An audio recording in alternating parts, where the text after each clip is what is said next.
All right, school is out for the summer. Kids have a whole lot of free time. For some, that may mean some extra time online. That's why June is Internet Safety Month. It's time to educate parents on the steps that they can take to keep the kiddos safe. Joining us to help simplify these steps, Dr. Steve Webb, certified social media intelligence expert and author of Education in a Violent World. Dr. Webb, thank you for joining us on this Friday.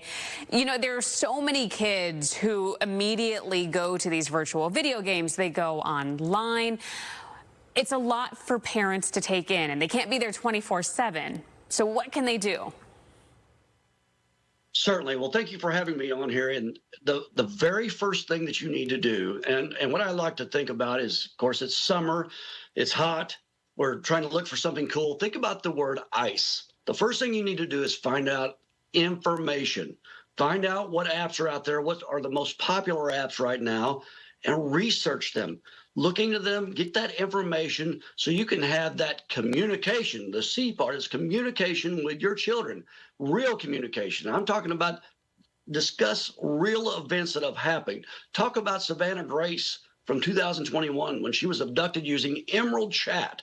Emerald Chat is something that is, they call it the new Omegle. Those are things that she used on her school computer.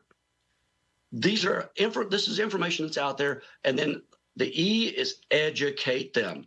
Educate them on the good, the bad, and the ugly, and absolutely build that communication bridge so that way we're not just digging our head in the sand about the world that's out there for these children. I've heard and I've seen that there are apps out there, kinds of little pseudo apps, right, that kids will put on their phone so their parents think that they're checking the correct app, but really it's just kind of a faker, if you will.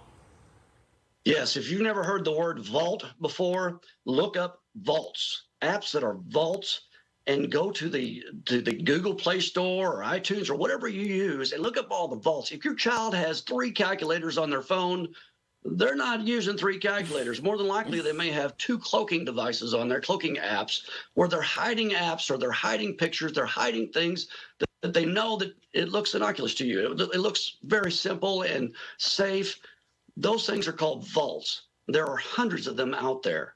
Have that open conversation with them about vaults and let them know you know about these things. Yeah. Do you see that more children, teenagers, are more apt to listening to their parents, are more respondent, and are actually taking this in? Or do you think that it's kind of in one ear, out the other? Oh, it's not going to happen to me.